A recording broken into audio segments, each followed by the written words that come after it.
There are days when nothing works out, no matter what you do or say. On days like that, you just want to cover your head with a blanket and not leave the house. According to your significant other, being the head of the family means having certain responsibilities that you sometimes want to avoid. My day started with the police waking me up at 7 a.m. on Saturday to tell me that my bar had been broken into. I quickly got dressed and ran out of the house ready to get into my Ford, but found that I had a flat tire. It didn't help that I had only slept for 4 hours. In a hurry, I took my wife's company car since it was Saturday and drove off. Unfortunately for me, since the cash was locked in a safe, they took most of the alcohol from the bar. One of the police officers said that someone had received a huge shipment of high-quality counterfeit alcohol. They damaged the front door by ramming it with a car. I estimate that it will take at least 2 weeks to reopen the store. The police filed it as a burglary. After the insurance agent came and took photos, I boarded up the place. Now I had to wait for the insurance agent to start repairing the main entrance. Fortunately, the retail losses will be covered by insurance until I can reopen the store. During lunch, I was about to get into my wife's car to drive home when I heard someone shout, "Melody, wait!"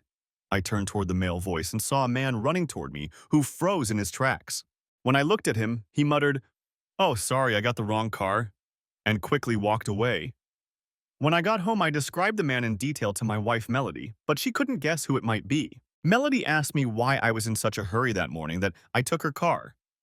I replied that thieves had broken into the bar and the police had called me to the scene. After a quick sandwich, I got out of the car, changed the tire on the truck, and drove to the repair shop. It turned out that a valve had burst. On the way home, I stopped at a store and bought 2 pairs of jeans, a pack of Hanes t-shirts, and a MAGA cap.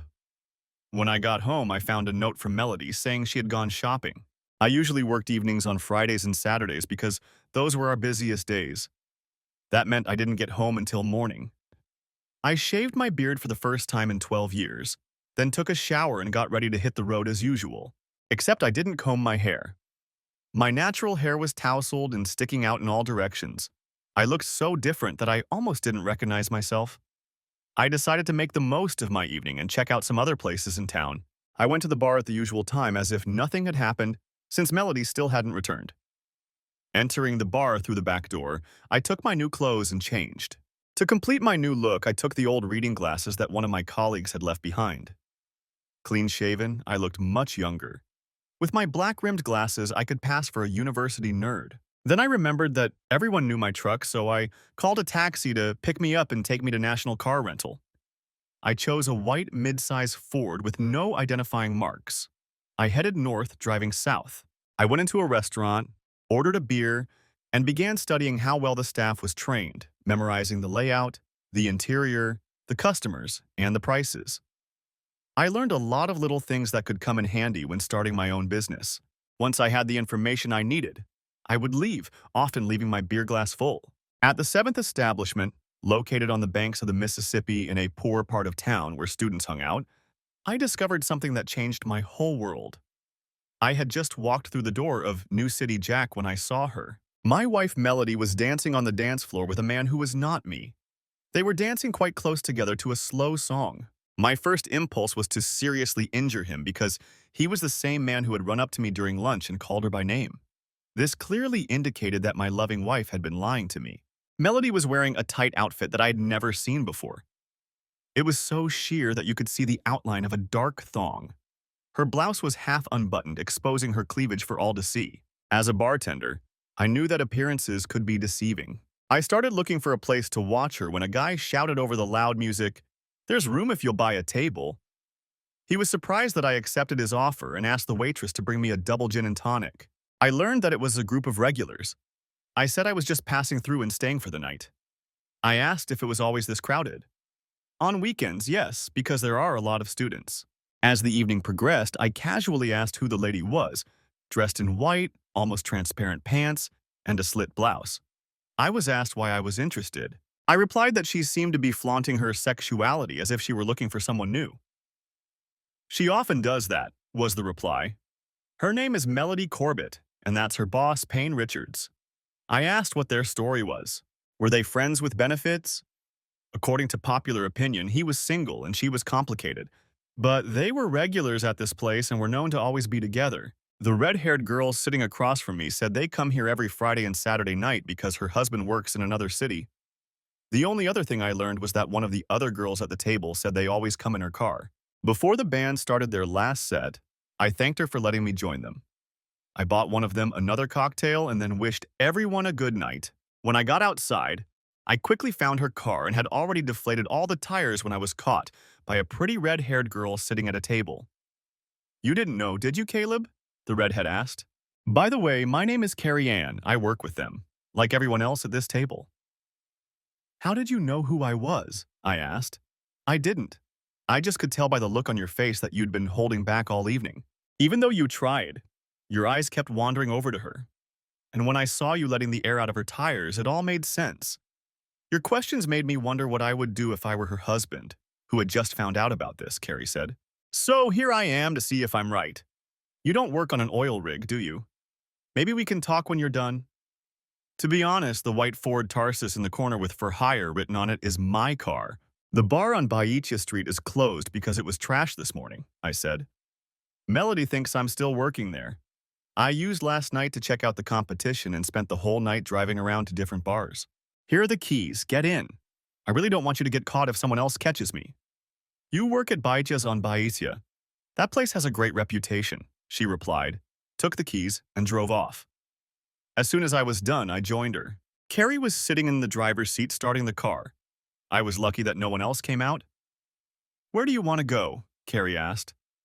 Somewhere where we won't be bothered and won't be heard, I replied. My place, I need a ride, Carrie said with a smile. It was a 20-minute drive to her modular home in the suburbs. I was surprised to see a car in the driveway. That's my car, Susan, said Susan, the brunette, who had been sitting with us. She took me by the arm and we drove off together. It's easier to get rid of unwanted attention if you say you're here with a friend, she said. I texted her that I was going home in a taxi. It was a beautiful house that looked new because it appeared to have been hardly lived in. She brought us a couple of beers and we started talking.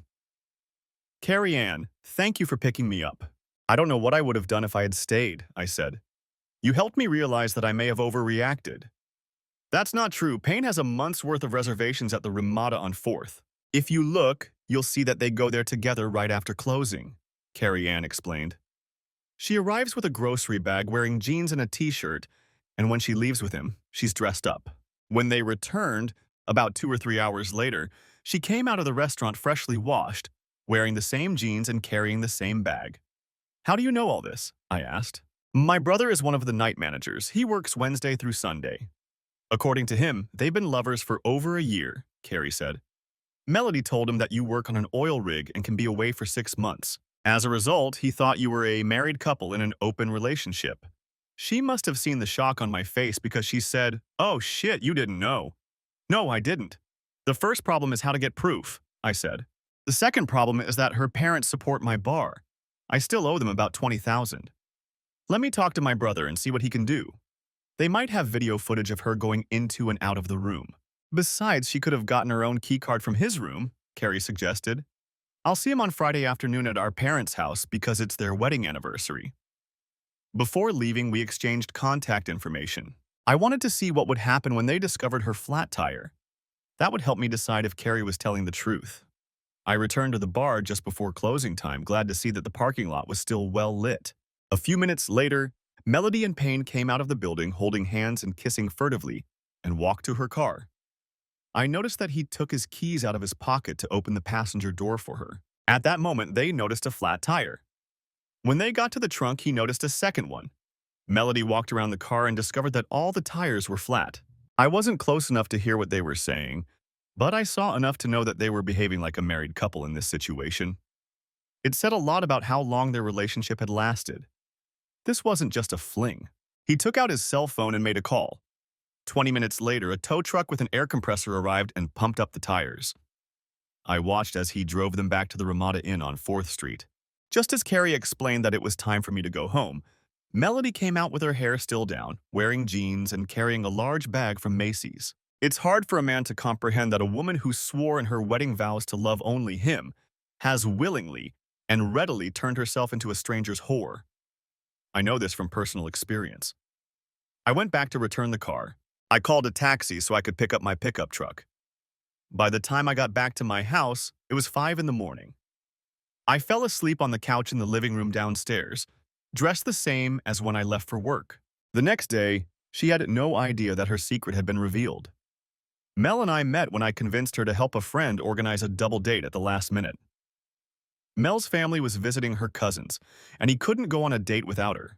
As soon as I saw her with her shoulder-length black hair that seemed to draw the eye and her blue eyes, I was intrigued. You could tell she had Betty Davis eyes because when she looked at you, it felt like she was looking right into your soul. I was blown away. Even without makeup because her father, a strict man, wouldn't let her wear any, she had me hooked. In the end, I started visiting her every weekend for 2 hours until I finished school, against my father's wishes. You could say that my persistence wore him down. She went to college and I didn't. I worked and took online business courses. In her sophomore year, she got engaged.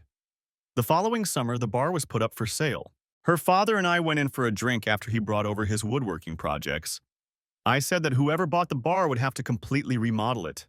It was too dark and old. He said it was just what he wanted, and I spent an hour explaining to him what needed to be done and why. In the end, he borrowed money from his retirement fund at 6% interest and even helped me renovate the house. I described the new project to him in detail. We built it together, which significantly reduced labor costs. In the 10 years I owned the house, I reduced the loan from $200,000 to just under $20,000. Now it was worth twice as much. For a man like him, keeping his word was very important. At that time, Melody's parents were insisting that we start a family. I was more than ready, but she wasn't. Now I understood why Melody wasn't ready. As far as I could tell, in her eyes, I wasn't good enough to be the father of her children. On Monday, I went to the bank, applied for a commercial loan, and got an overdraft. The bank agreed, provided I paid off my father-in-law. By Wednesday, everything was ready. When I gave Melody's father the last payment, he returned it to me with a note saying, "If you remember, you gave me the rights to the bar design you created but not the name. My retired father sold the plan 6 times, and as a result, I more than doubled my original investment in you." He then wrote a letter stating that the last mortgage payment I had received had been paid in full. The next day, I went back to the bank and paid off the loan, leaving only an unsecured overdraft. The renovations and some changes I had planned were going according to plan, but my wife, with her head in the clouds, still didn't understand what was going on. It became clear to me that she didn't notice what was right in front of her, including me, because her mind was preoccupied with other things. On Friday evening, I arrived at my wife's and her lover's favorite spot, dressed in the same suit I had worn a week earlier. Having brought some Ami du Chambertin cheese from France, I plugged the exhaust pipe of her patrol car, sticking it in so that it couldn't be seen unless you looked directly at it. The pungent smell was worse than on a huge pig farm. As it sat there baking in the heat, the smell got worse and worse. Before heading to their favorite bar, I found her patrol car parked near the hotel, and after pouring a 2-pound bag of sugar into the gas tank, removed the valves from the pistons. Soon I was sitting with their colleagues again, watching them continue to flaunt their sexual relationship. They were so absorbed in each other that they paid no attention to anything or anyone around them. Sometimes they got so heated that just looking at them made me hot. Carrie Ann tried to stay close to me. She even refused to dance. Sometimes, seeing how tense I was, Carrie would take my hand and ask me to calm down. I slipped the bartender a $100 bill with my email address written on it to get his attention, changed my clothes, and walked past the bar to the men's room. When I returned to my seat, he asked me to explain what was going on. I told him that the author of the most erotic video sent to Melody Ann Payne's email address by the end of the month would receive $500 in cash and be declared the winner. The only rule was that they couldn't find out about it, or the contest would be canceled. He asked me why I was doing this. I took out my wallet and said it was just for him. He looked at my ID. Smiling broadly, he nodded. This is going to be fun," he said. "I'm married and would be happy to help you punish that cheating woman." He invited me to come closer so I could whisper in his ear. "I know how to make her beg for a spanking," he said. "I think next weekend on Saturday, we'll have a special illegal party after closing." I replied, "That would be perfect, since the bar is reopening next Thursday." I was at home pretending to be asleep when, at 3 in the morning, Melody crept up to my door as quietly as a mouse. I could hear her talking to someone on the phone for a long time. Finally, she crawled over to me. On Saturday morning, I got up before her. Since she didn't have a lock on her cell phone, I looked through her calls. She was talking to Payne when she found out I was home. She also forgot to delete her messages. One of them, which I found interesting, was addressed to her older sister. It said, "Sis, I need some backup for last night. I'll tell Caleb I was with you last night." I took a picture of the message on my cell phone. Of course, later that day, I got an explanation that she had gone to visit her sister and brother-in-law. The following Tuesday, Carrie Ann Lashner texted me, "Can we meet?" I replied that I was at a truck stop by the highway. I'd be there in half an hour. She replied that she would wait for me there. When I arrived, Carrie Ann was already waiting for me. I don't think I've ever seen a sweeter smile. I was starting to grow a mustache and a goatee. She took a picture of me on her cell phone to save my image in her contacts. Carrie mentioned that she liked how I looked in the photo. Unfortunately, Melody still hadn't noticed the change in my appearance. "Hi, Red," I said as I sat down. "You look very happy." "I'm Caleb," she replied. You'll be happy too when you read the information my brother gave me this morning. The only problem is that he wants you to cover his printing and copying costs. The owners used to charge him 20 cents per sheet when they printed something for personal use. The waitress came over, and I ordered a large breakfast, 3 eggs, 3 slices of toast, sausage, and bacon. Carrie ordered a cheese omelet. We both ordered orange juice and coffee. From the information, we learned that Melody had had a key card to his room for over 6 months. He had copied it every time she used it. The image showed that during that time, she had used the card regularly 4 times a week on Mondays, Wednesdays, Fridays, and Saturdays at 7 p.m. I showed Carrie the image of my wife's message to her sister. "What are you going to do about it? Are you going to divorce her?" Next Saturday, there's a special party for Melody and Payne. I hope they send me a bunch of videotapes because it's going to be fun. As soon as I get them, I'll gather all the information and show it to her father to explain why she doesn't want my children. At the same time, she'll be served with divorce papers in their hotel room. I made sure that was filmed too. "When you have all the documents, please email them to me," Carrie asked. "Why?" I asked. "Payne's company car broke down and has been written off," Carrie replied. "Carrie's car stinks so bad that it might have to be written off too. I'd suggest to our company that an angry husband might be to blame." "When do you want me to send it?" I asked, trying to hide my excitement. "Maybe at the same time you're handing it in," Carrie giggled. "Can I use your name?" I was confused, and I burst out laughing. "Damn, you can be a real asshole." Carrie laughed. "Damn, I just realized you did that. Why don't you tell me how and when?" "I did it perfectly," I said with a wink. "I'm a gentleman, and I'll never tell." We ordered the medicine through our supplier. I called a friend, got a photo of her birth control pills, and ordered a year's supply of sugar pills that looked like the ones she was taking. He was a pharmacist, so he was able to copy everything, including the labels.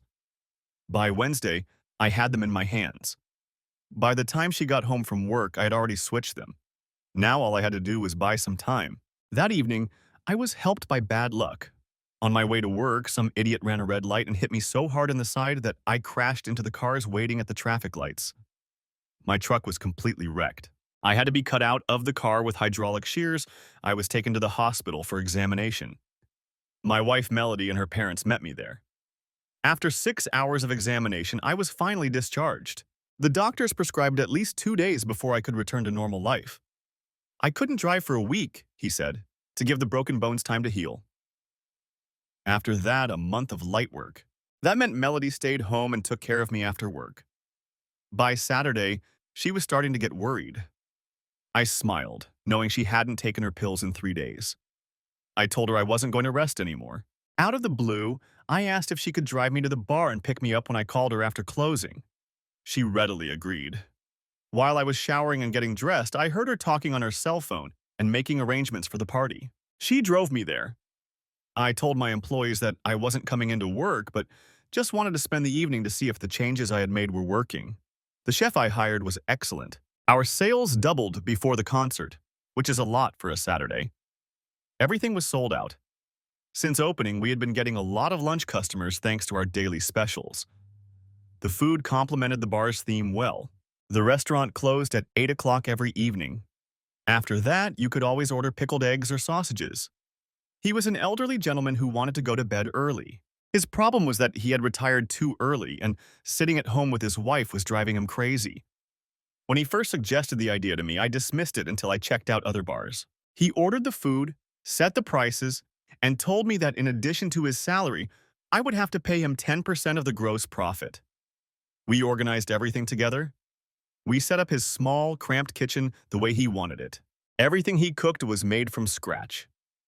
Shepherd's pie and Irish stew automatically became popular, but he had his own secret that set them apart from other dishes I had tried. This led to our large bar and my office operating at a loss. We had to hire new kitchen staff, whom he handpicked himself. So far, the reviews have been mostly positive. It was around 8:30 in the evening when I saw her walk in with her friend Susan. Carrie Ann Laser looked stunning. As soon as she saw me, a broad smile lit up her face. At 9 p.m., a three-piece band was playing light folk songs and a few Irish standards. On a good night, the dance floor was half full. They sat down at a table for 8. Carrie Ann was dressed in Irish colors, her blouse and pleated skirt complementing each other perfectly.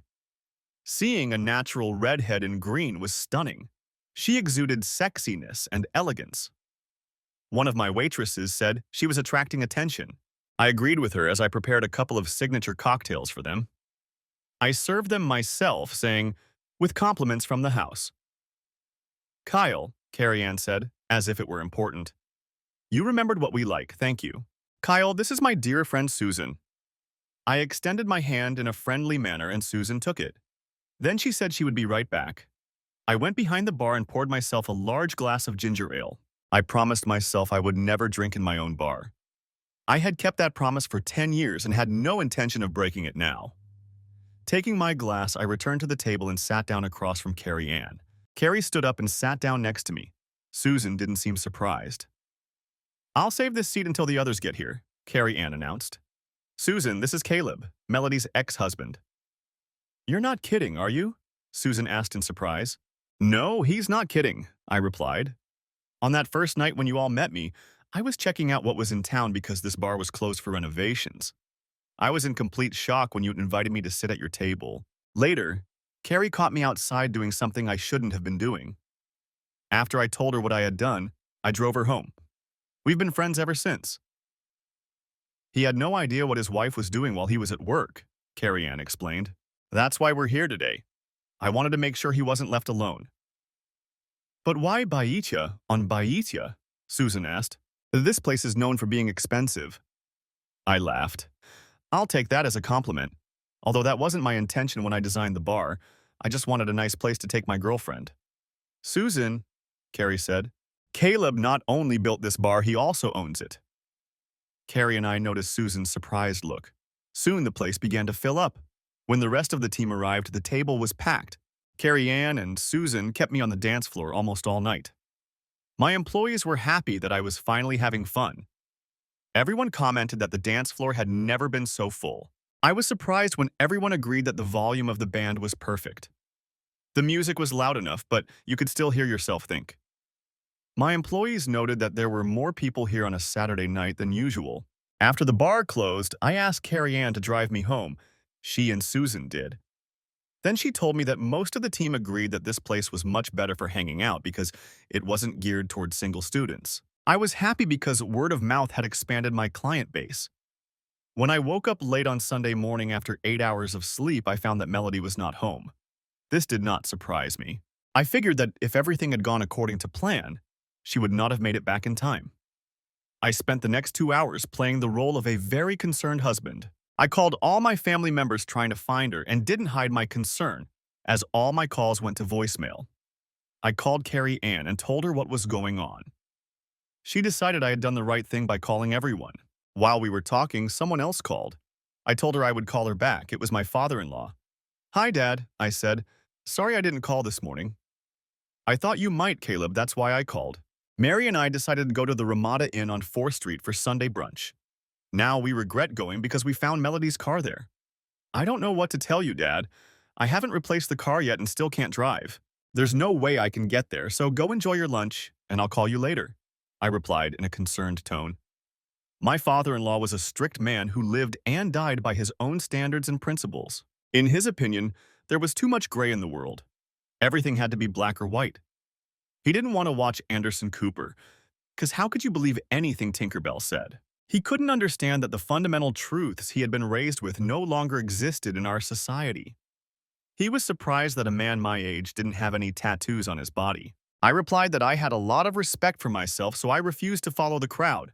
Most people who get tattoos regret it later. The fact that people have decided to live the way they see fit does not make them right in my eyes. Our society has become so self-centered that we have stopped caring about our neighbors. One evening, we got into a heated discussion about law and order and their decline. I said that people still look to our government as an example of how to behave, and look what they are doing. Some say we should follow the law, others say we should break it. Some promote irresponsibility, others demand responsibility. One political party has changed the meaning of the word racist, so that now, regardless of skin color, religion, or background, you are a racist if you do not promote and accept their views as if they were the gospel of Jesus Christ. I added that if Hitler were alive, he would claim that they were following his early ideas. In their eyes, you and I are just a minority compared to them and their followers, who are too stupid to follow their doctrines. If you argue with them or oppose their desires, you are labeled a racist, persecuted, and attacked. Now they are appearing in Democrat-controlled cities, wearing masks, promoting their form of social justice against people like us. The only opinion they want to hear is their belief spoken through your mouth. Unfortunately, the leadership says the situation will be investigated and charges will be filed, but we both know that will never happen. Equal justice for all is a thing of the past. He agreed that things will get worse before they get better. That's exactly what Hitler and his followers did before they came to power. Those of us who study history can see how our great country is repeating history.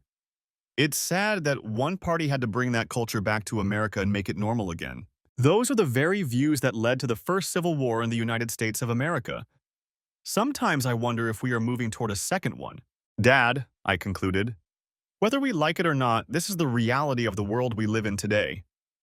If Dad catches Melody with her lover, she'll be lucky to escape his wrath alive. I wrote to him that this wasn't the first time she had gone somewhere without my knowledge, and attached a screenshot of her message to her sister. I called Carrie back to tell her what my father-in-law had found and what I had just done. She laughed and then asked what I was doing. I replied that nothing much, except smiling. "Do you want me to pick you up so we can do something?" she asked. I honestly replied that I'd love to, but that I probably shouldn't disappear. They'd be worried, and they already had enough to worry about. It was around 6 in the evening, and I was sitting in the kitchen eating a pizza that had been delivered when I heard a car pull up to the driveway. Looking out the window, I saw that it was Melody's father, and he was alone. I watched him get out of the car. He looked like a broken man. I went to let him in, then got a bottle of Marker's whiskey to pour us each a glass. I grabbed a clean plate and offered him a slice of pizza. "Kyle, it's bad. I was at home when I called you. Your message made me think, and I went to talk to Mandy first because I wanted to make sure my guess was right," he said. I asked the day manager at the hotel to call the night manager early. I went back. It turned out that the affair with Melody had been going on for over 6 months. Mandy, her older sister, found out about it by accident and promised to keep it a secret because Melody explained that she wanted to enjoy her wild single life before settling down and having children. I pretended to be shocked, but I was actually a little shocked because I didn't expect Mandy to be so candid. I was about to leave when Melody came out of the elevator holding his hand. He was smiling broadly, as if proud of his latest conquest. I was confused. The night manager and the day manager had to pull me away from him. He said, "I came here because I think this is the last place the police will look for me." "Dad, the first thing I'm going to do is call Mom and tell her you're okay," I said. "Then I'll call the manager at the Ramada Inn and find out if Melody's lover is going to press charges against you." My mother-in-law was stunned but grateful that her husband had come to me. Melody called her to apologize. My mother asked, "For what? For getting caught? For creating a situation that could put your father in jail? For having an affair? Or for us finding out?" "Your apology means nothing. What about Caleb? What about your marriage? You're just hoping we'll help you get out of the mess you got yourself into." Then she hung up. I told her I'd let her know if I found out anything else, and she thanked me. I called Jason Lacker and introduced myself. I told him I still owed him $5. He laughed. Did my sister tell you about that? He asked. I said yes several times. She never forgets anything, he said. So if you want, you can pay me and I'll do it in front of her. I asked, why? It would save us both a lot of pain. She, like our mother, clings to things like a dog clings to a bone. She needs to see it before she can let go. I laughed and said I could wait and see. Then he told me he thought she was in love with me. If I wasn't interested, he should let her go. I replied that I was still married. Until I sorted that out, I wouldn't make any decisions about my life. I promise you, Jason, I'll be careful and won't go with her where I'm not ready to go. Then I told him that my father-in-law was with me and that I needed to know if the police had been called. He told me that the police had not been called and that Melody had convinced Payne not to press charges, even though he had wanted to at first. I thanked Jason. I told my father the good news, and then I relayed it to my mother. Relief washed over his face. Caleb, what are you going to do about this mess? He asked anxiously. I took out my cell phone and texted Melody. I showed it to her father. It read, Dad just told me everything. Congratulations, you can be proud of yourself. You rejected your parents' guidance, destroyed our marriage, and broke my heart in a single day. Don't be sad, be happy. You got what you wanted. Don't come home. The Melody I knew no longer lives here. If you send this to your father, my marriage will end right now. If not, it will slowly die over the next 6 months, I said with complete sincerity. Once trust is lost, it can't be regained. Let's give this dead marriage a quick and dignified death, he said, pressing the send button. Mary always said that Melody married her father. This just proves she was right. After we finished our pizza and drinks, we went to Lumberland's and bought locks for the 3 doors and deadbolts. As soon as we installed them, the rest of the family pulled up.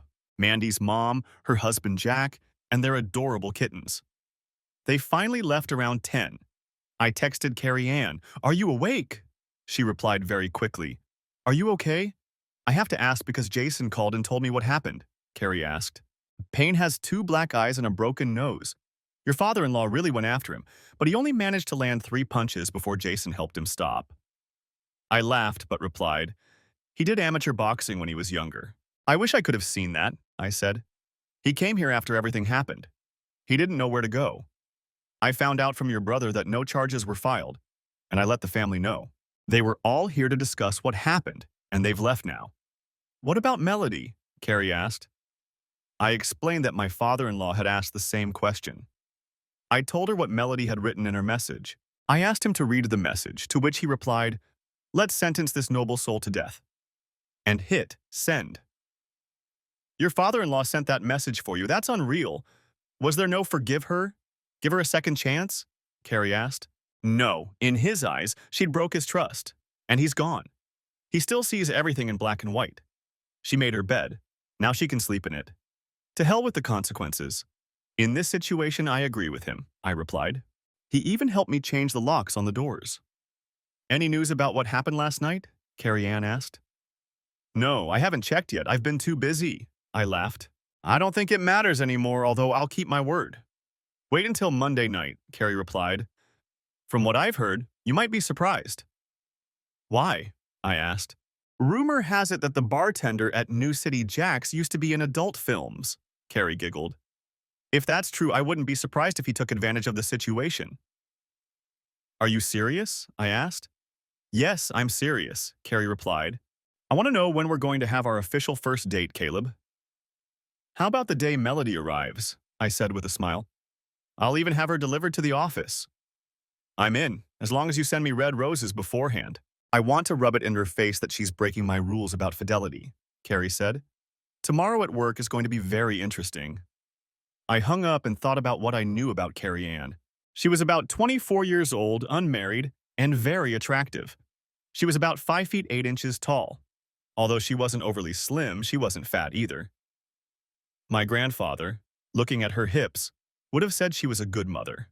To him, that meant she would have a wonderful life.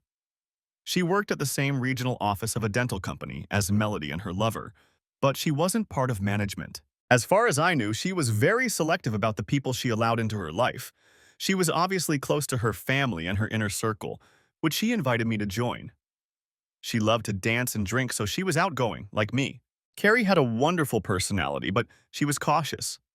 Because of that, I had more questions than answers. For example, she seemed more educated than her job would suggest. It gave the impression that there was more going on in her life. I went to bed humming, "Hey Carrie Ann, what a game." Knowing what awaited me on Monday, I hired an assistant to run the bar while I took care of my personal affairs. Mandy arrived in Jack's car to help me pack her sister's personal belongings. She stopped at a packing supply store so we could do it right. We started with the master bedroom. While I unpacked and taped boxes, she began going through the dresser drawers. "Caleb, I can't believe what my sisters are doing." Mandy replied, "I never approved of it, but I didn't say anything because I thought she would come to her senses. When Dad told me about your message, I couldn't take it anymore and told him the truth. I've only known about it for a month." He took it as a personal failure. He thinks it's his fault because he didn't raise her properly. I think Mom feels the same way. "Mandy, I'm still upset. The night Melody texted you, I found out about it. It was by accident. I went to the bar to watch the competition. That's the only reason I took the photo. I was going to gather evidence to talk to her," I explained. "I didn't expect things to turn out this way, and I'm really sorry." "Damn, you told her the bar was broken into and closed, right?" she asked. "Yes, I did, but looking back, I would say she heard me but didn't listen," I replied. "I should have realized that was her way of telling me our marriage was over." "Melody was always protected by our father, just like me," Mandy said. "I had to become a mother myself to understand the sacrifices he made for us. I try to instill that trait in my children. Melody, even when she was little, never understood right from wrong. She's always been that way and always will be. I can't say I regret not realizing that sooner." "I think about your parents too often," I said. "Not many people can say their father-in-law is one of their best friends." When Mandy reached her sister's private parts, she asked for sewing scissors, which I quickly found. Before removing Melody's underwear, she cut out the crotch. She cut the bras between the cups. She probably wanted to send her sister a message. All the ruined clothes were thrown into a box. I was glad she did it because I couldn't have. It took us about 4 hours to finish about half of it. I asked her if she wanted to go out for lunch before we got back to work.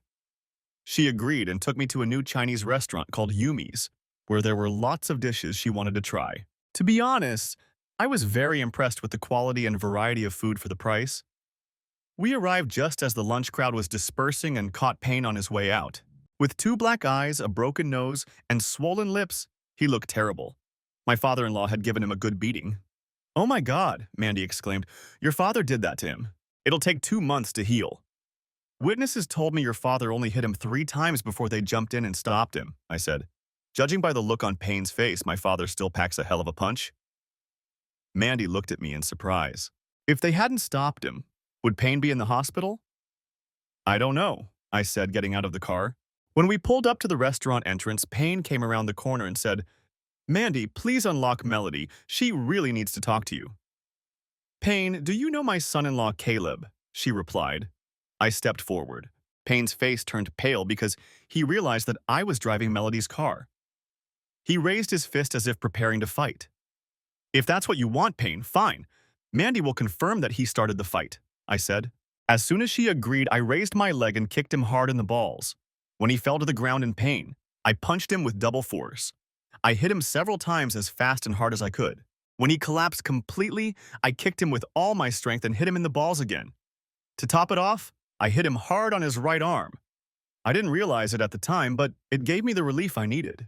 I opened the door for Mandy and we went inside. We were shown to our seats. I ordered tea without sugar, and she ordered a Coke. "Before we go get something to eat, I want to ask you, did your father teach you those moves?" Mandy asked. I replied, "No, come to think of it, part of my job is to be a bouncer when necessary. That's why I asked you to witness that he started it.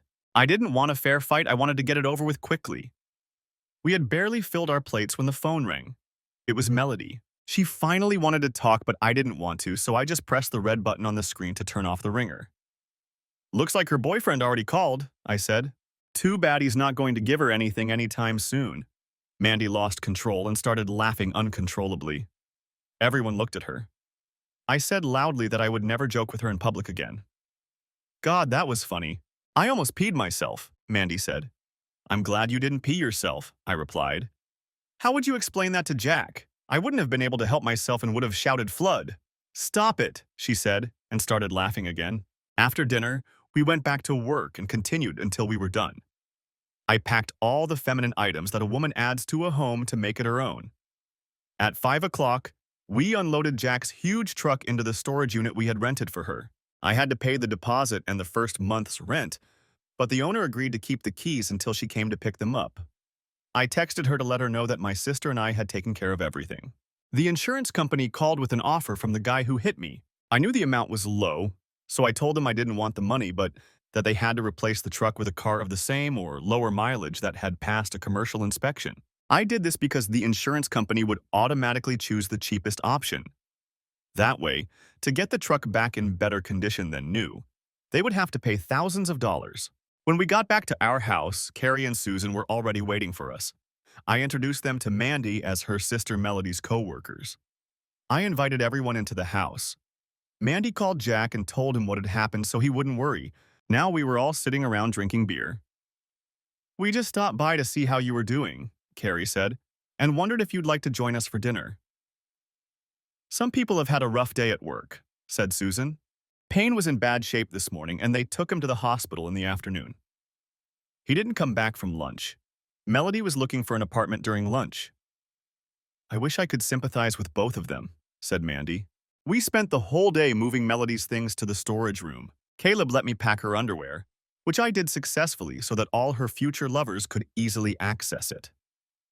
I emailed the corporation to explain why there was a problem with Payne and Melody's company cars, Carrie Ann said. I attached a cute photo of Payne's face with a comment saying that it was taken when Melody's father caught them. I added that romances at work are not allowed, let alone long-term relationships. Do you hate my sister that much? Mandy asked. No, I hate her behavior. I understand why you might think that because of what I did, Carrie replied. I grew up in a family where we were responsible for our actions. If we did something good, we were praised. If we did something bad, we paid for it. I just think they've gone unpunished for too long. I got a call from the bar and excused myself to take it. Later that evening, Carrie told me what I had missed. Carrie Ann, how long have you been in love with Caleb? Mandy asked seriously. The first night he found out about his wife's affair, I saw him hold back his anger until he calmed down. Carrie said, instead of making a scene in public, he went outside and let the air out of her tires. I caught him. I could see his pain, even though he was trying to hide it. He asked me to wait in his rental car because he didn't want anyone to see me with him. He was willing to go to jail for his behavior, but he didn't want to take me with him. At that moment, I realized he wasn't like everyone else. We talked that night. He didn't yell or demean her. He was just trying to figure out how to gather evidence to gently tell Melody's father why she didn't want to have children with him. Caleb has always been special, Mandy explained. He seems to be able to put himself in other people's shoes. He's always been the peacemaker in family problems. He suffers, but he doesn't admit it to anyone. I bless you, but if you hurt him, I'll deal with you. When your father caught Melody in pain and lost his temper, I was surprised to learn that he had come here to be with Caleb, Carrie explained. Did you know that it was your father who sent the message that destroyed their marriage forever? No, I didn't. Thanks for telling me, Mandy replied. Now I understand why my parents never discussed our attempt to save their relationship. I went outside and said, Mandy, call Jack and the kids and tell them to meet us at the bar. I just ordered shepherd's pie from the chef for everyone, including Susan and Carrie, so give me a minute to change. After cleaning up, I returned to find that Mandy had left and Susan was waiting in the car. Carrie had cleared away the beer bottles, throwing them in the trash, and was busy wiping down the table. Thanks for doing that, I said. You're welcome. I like your sister-in-law. I think we'll be good friends, Carrie said. She thinks very highly of you, doesn't she? I feel the same way about her, I replied. At that moment, Carrie moved closer to me and hugged me. I lifted my head and responded in kind, tilting my head to share with her the first hint of what was about to happen. We left the house holding hands and headed for the car. We both saw the smile on Susan's face. I'm sure she saw our smiles too. Carrie got into the front passenger seat and I got into the back. It took you long enough, Susan said, to realize how attractive you are to each other. You two move slower than molasses. We're taking small steps until we sort this mess out, Carrie said. You know very well that when I get married, I want to be a housewife when I have children and have a husband who thinks the same way I do. We all pulled up to Baitia's house at the same time. As expected, Mandy and Jack's two children ran up and grabbed my legs. The little angels had spent the day with their maternal grandmother. I walked into the bar holding a little girl in each hand. Jack opened the doors for me. I heard Mandy tell Carrie that I would be a great father. My daughters just adore him, she said. When they're really sick, he's the only one who can calm them down and get them to sleep. You have no idea how many times I've asked him to come over and show them his magic tricks. I made a mental note to get a couple of bar stools. Mandy drove the company truck to her husband's store. The shepherd's pie got rave reviews from everyone. Even Mandy's oldest liked it because she smeared it all over her face. And that meant it was on me too, because she was sitting on my lap. Carrie seemed to focus on me and my niece. Dessert, prepared by the chef, was served to all of us. I laughed when Carrie finished her first glass and reached over to take a sip from mine. When she tasted it, she was surprised that it was just ginger ale. "You're in a bad mood," she whispered. I laughed. Then I whispered in her ear, "I promised myself I would never drink alcohol in this bar until I opened it. And so far, I've kept my word." I don't know what I said, but tears welled up in her eyes and she looked very proud. My assistant told me that by 6 o'clock that evening, when the shift changed, sales at the bar were up 16%, and food sales had exceeded 1,000 for the first time. When the bill came, I took out my debit card to pay and handed it to the girl, Lynn Carey. Susan asked why I was doing that. "Even though I own this place, it's still a business," I replied. "I want my employees to be honest, so I have to be honest myself. By paying the bill like everyone else, I let them know that I won't tolerate them leaving without paying." "Many people don't think that way," Carrie remarked. "But when you think about it, it makes sense." When the waitress brought the bill, I added a 20% tip and put the card back in my wallet. After saying goodbye, Susan and Carrie drove me home. It was time to check how the party had gone on Saturday night. Opening my mail, I found that Carrie Ann had been telling the truth.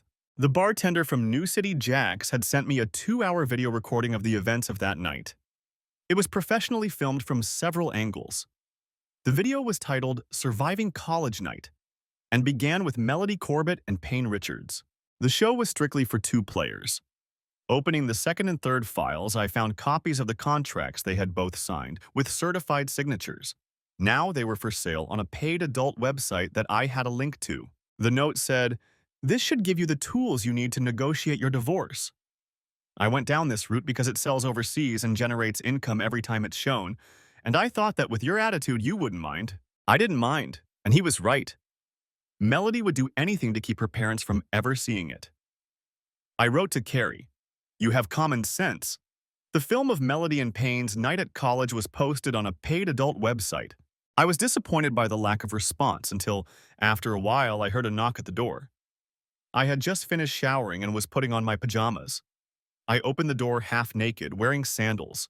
It was Carrie, and she was smiling broadly, but it wasn't Carrie, if you know what I mean. In less than 2 hours, she had lost at least 10 pounds from her chest to her feet. Come to think of it, she used to be a 10. Now she looked like a 15-year-old girl. "Wow," was all I could say, completely shocked. "Who are you and what have you done to my Carrie Ann?" "You like it," Carrie replied. "I got rid of my curves for good. I need to explain something, and your message gives me the opportunity to do so. Richards Dental Supply Corporation has been under investigation for over 2 years," Carrie Ann said. "I work for the FDA as one of their investigators. I was sent undercover, so I had to make sure I didn't look like the woman Payne was looking for." "Why? What?" I asked, completely confused. "All the materials they sell for making artificial teeth and dentures are imported from China. We noticed that they were undercutting the market, and we needed to find out why. To do that, we had to go undercover and conduct a forensic investigation," Carrie Ann explained. "It took so long because they used 3 different companies to hide the sources of their materials. Finding them took the most time. Richards had been selling contaminated materials to unknown consumers for over 10 years, making a huge profit. Most people who bought plates made from his materials have lead in their mouths. Payne has a history of stalking married women. I'm afraid Melody will be his next victim. One day she'll wake up and realize he never loved her. She was just a whore he could use for his own pleasure." "And then I came into your life," I said. and distracted you. So Susan's an agent, too. Yes, I met her in my first year of college. We were both studying accounting, Carrie said. Before we go any further, I need you to pass the video and all the information to my friend, an agent with the FBI. The bartender at New City Jack's did the same thing Melody and Payne did to the others. He hopes your information will help him establish a connection that will lead to the capture of the entire gang. We sent everything together. I poured her a glass of white wine and myself a cold beer. We were just talking when her cell phone rang. She said it was my mom.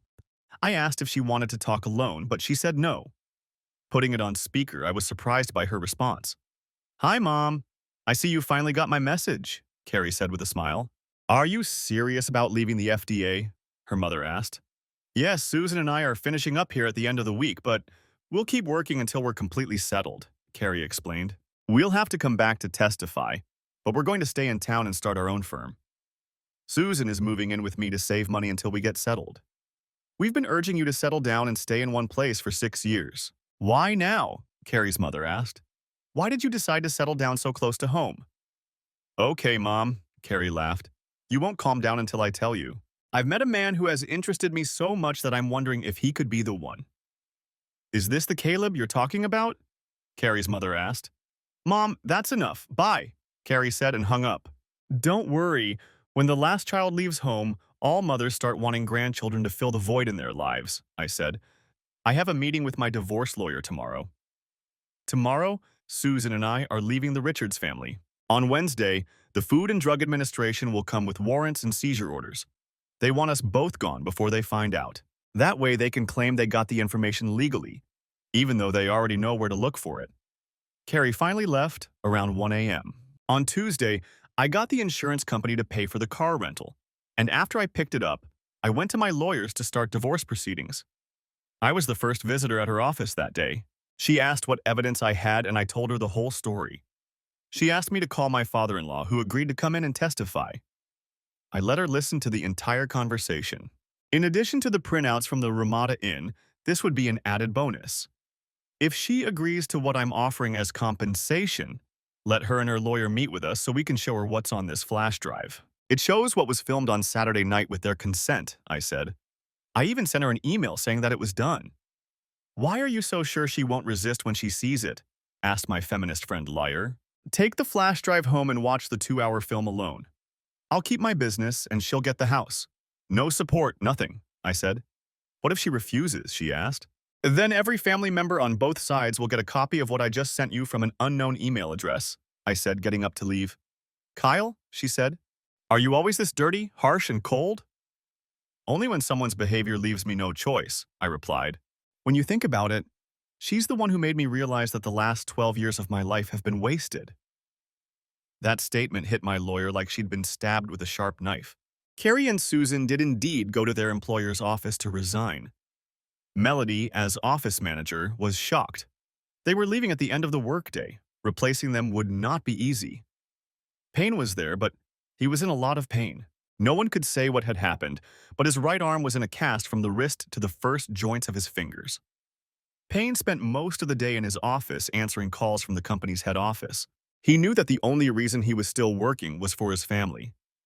He was given a short reprieve when he agreed to pay for 2 company cars out of his own pocket. He was given to understand that he had to either marry the girl or fire her. He agreed to the latter when her divorce was finalized. After parting ways with the lawyers, I went to a real estate agent I knew. I wanted to find out what office buildings were for sale in the area. One of them, in his opinion, could be a gold mine if the new owner found a reputable tenant. It was only 5 blocks from the Baitia store on Baitia Street. It now belonged to the bank I was dealing with. He said he thought the bank was tired of it. With a little cosmetic renovation, painting, and landscaping, the 3-story building could be quickly spruced up and attract attention. After looking at it, I agreed. We returned to his office and drew up a low offer, contingent on financing and inspection approval. I asked him if I could show the premises to a potential client who I thought would be a perfect fit. He gave me the keys and told me to pick them up tomorrow. Around 2 o'clock in the afternoon, I texted Carrie. "Susan, can you come to the bar? I need to show you something." She replied quickly, "Sure." I called my father-in-law and asked if he had an hour or so. He asked why. I explained that I was afraid I would have to sell the bar to settle my divorce and needed to start preparing for a new beginning. I had found an office building and wanted his opinion. He agreed, and I picked him up. We walked through the building and looked at the electrical work. He pointed out a few things that a building inspector wouldn't notice, but that could be used as bargaining chips. He asked how much they were asking for it. I told him, then told him about my offer. Smart move, he said. You can always go up, but you can't go down.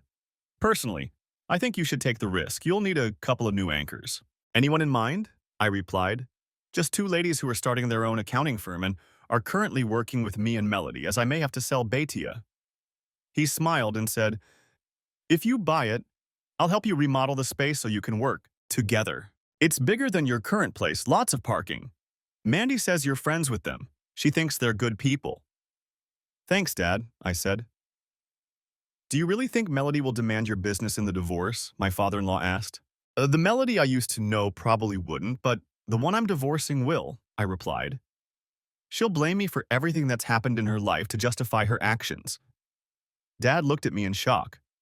But that's not true. We both know there are other reasons, I replied. Name one situation other than a legal contract where the truth matters in a decision. I can't, and neither can you. In divorce court, it all depends on what you can make the judge believe. If Melody and I had children, I'd be a dead man in the eyes of any judge. But that's not right, he said. Dad, we agree with you, but we're in the minority. We still believe in good and evil. These days, most people outside the family only care about themselves. The days when society was good for everyone are gone forever. The proof is in the number of homeless people in the promised land of California. For most people, reality is what the media shows them at any given moment, and it lasts only as long as it lasts. I returned to the bar in my office when my real estate agent friend called to say that they had accepted the offer but would not finance the deal. Even though I was a good customer, I started looking for financing through lendingtree.com. I sent them my tax returns for the last 5 years to show that I was serious. Susan, Carrie, and I walked through the empty first floor of the building I wanted to buy. It had recently been used as a call center. I told them about my plans to create a new bar and restaurant, then asked how much office space they would need. Kyle, we can't afford the cost of renovating the space, so we're looking for something ready to move into, Susan said. I've already decided that I'll cover all the costs and build the bar as it's being fitted out. I'll know by Friday if I have the financing. I'll buy the building for much less than its appraised value. I said, Melody's father will help with the renovations, so that will cut the costs significantly. Why are you doing this? Carrie asked. Because the divorce court may force me to sell Betia on Betia as part of the property division, so I'm planning ahead, I replied honestly. So, over the next couple of days, write down everything you'll need for the next 2 years. I'll work on it. What if you don't have to sell the bar? Susan asked. My assistant will get a promotion, and I'll have 2 businesses, I replied. Wednesday was a bad day for Payne, Melody, and his parents. Employees from the Food and Drug Administration showed up and raided all of their regional offices and headquarters. Melody was handed a copy of my divorce petition on grounds of adultery. On Friday, Melody and Payne flew to Richard's headquarters. The deal was closed on Friday, and I was able to get an additional $250,000 for renovations. We began tearing down the interior walls. On the first floor, we demolished and dismantled everything down to the concrete walls and bare walls. Thanks to the concrete floors and steel construction, it didn't take long. At the same time, our draftsman developed detailed interior plans for the entire building. He redesigned the main entrance to include a 3-story elevator shaft.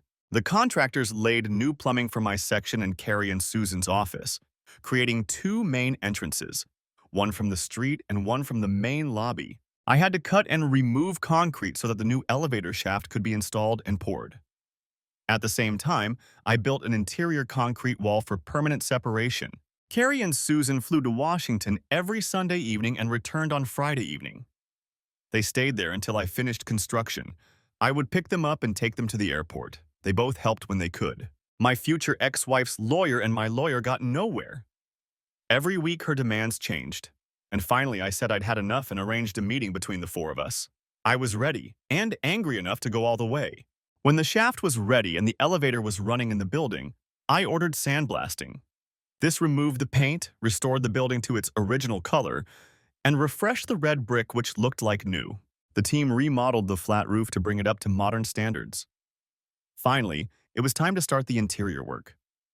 The office needed to have men's and women's restrooms and a staff dining room, a beautiful reception area, and 6 offices. On my side, there were public restrooms, a storage room behind the kitchen, and a bar, a suitable raised platform for the band with a good dance floor. The contractors began the interior work. They completed their work in less than 2 weeks. 2 more office buildings were purchased in the area. These 2 buildings were sold and converted into a state-of-the-art branch of Bank of America. The local newspaper wrote that the neighborhood, which was more than ready for it, was undergoing a transformation. A meeting with my ex-wife and her lawyer was scheduled for Friday. The kitchen equipment had already been delivered and installed on the white tile floor. An oak bar counter had been built and dark pine laminate flooring had been laid. All the electrical wiring had been installed and was working on both sides. The tables, chairs, and booths for the restaurant had already been ordered and were scheduled to be delivered on Monday. We had done all of this in less than 2 months. My real estate agent found me a long-term tenant. The legal team took over the entire 2nd and 3rd floors. It turned out that they had taken on the mortgage, taxes, and all associated expenses. I went to a meeting with the lawyer and saw Melody starting to show her true colors. She wanted me to take responsibility as a father. I listened to her claims and laughed when she said she was on birth control at the time. I told her we would do a DNA test to prove or disprove her claim. Then I asked my lawyer to show her what was on the test I gave her. Melody turned pale. The last time I checked, there were over 2 million views, each costing $5.99. I said, according to your contract, you're entitled to 5%. Since we were officially married at the time, all the income you receive from that night's adventure will belong to me in equal shares because it must also be listed as joint property. Now, I'm giving you the weekend to come up with a serious agreement that we can both live with. I said, otherwise, everything I have on this disc will be made public on Tuesday. The room fell silent. Melody, we both know who the father of your child is, and his name is Payne, I said, getting up to leave the room. You've made your choice, accept the consequences, and live with them. 10 minutes passed before my divorce lawyer called. Caleb, she's offering you $350,000. You can keep the business and the house. You have to agree never to disclose or discuss what you know and waive all rights to a screen adaptation. Draft a settlement agreement, but make sure it says you have to hold the money for me before I sign it, I replied. How soon will the divorce be finalized? I'll set a court date right now, but it won't be final until 30 days after the judge signs it. I was dressed in my last suit, waiting for Carrie and Susan to emerge from a small regional jet. My hands were full because I was holding 2 bouquets of roses. The red ones were for Carrie, and the yellow ones were for Susan. When Carrie walked through the gate, she saw me and smiled broadly. As soon as they approached me, I handed them the roses. They both kissed my check. We took their luggage, and I pulled them toward the new sedan I had finally bought with the money I had earned to live on. Before I take you home, I want to stop by and show you your new offices. I think you should know that the rest of the building is leased to a group of lawyers, I said. Carrie and I have reached a financial agreement regarding my marital property which will be finalized in court next week. How much did you lose? Carrie asked. Is it as bad as we feared? Oh yes, it's very bad, I laughed. We met with our lawyers, and I got a video and a printout of how much she made. I said that since one side is forcing us to agree to consider all assets as joint property, her income from the one-time fling video should also be included. Since it was filmed while we were married, 50% of the income she is entitled to should also belong to me, Carrie cried with relief. Now we can officially date. As a result of that and the threat I made at the end of the day, I get my business, my house, and another $350,000 on top, I explained. She has a week to move out of the house with whatever furniture she wants. What are you going to do with the house? Carrie asked. I'm going to sell it because I don't think the woman I fell in love with wants to be reminded of the past. Tears of joy streamed down Carrie's cheeks. Caleb, you're still as slow as molasses in January. It took you over 2 months to say what I knew the night we met Mandy and her family, Susan said. But when you do something, you do it right. Even Susan, who was usually more reserved, cried when they saw their finished offices, which were now ready for use.